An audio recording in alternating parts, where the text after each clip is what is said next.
All right, for those that have a Genesis or a Hyundai Genesis sedan with the Tau 5.0, getting the intake manifold off is kind of challenging.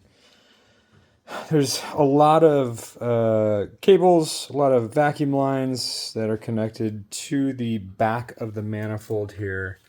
So you can see those blue connectors are attached. This bracket right here had a bolt that connected to the intake manifold. This was connected to the intake manifold. This had a screw that went into the intake manifold. There's a vacuum line here that runs over to that guy. I couldn't get it off with the clips, so I just cut it. I'll replace it. All these connectors are behind there.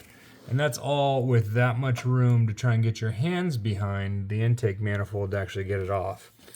The other issue is that this hits the intake manifold as you're trying to pull it out.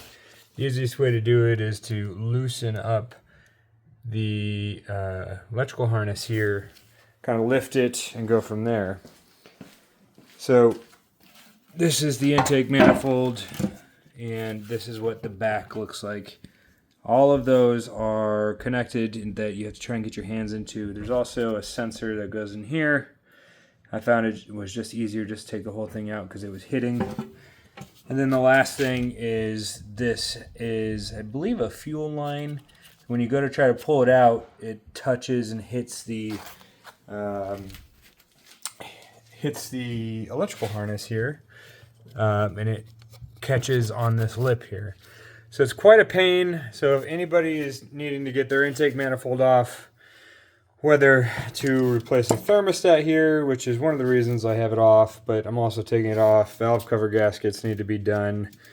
I figured while I'm in here, it's also going to be all of the intake ports need to be walnut blasted. So car's got 160,000 miles on it. It was time. Also, the radiator has been removed for more working room, but also had a crack in it. So hopefully that helps some folks. I couldn't find any to-do or any write-up online of how to do this. I did have to purchase a service manual to get it done just because I couldn't figure out what was hitting behind. But hopefully this gives you what you need. Godspeed.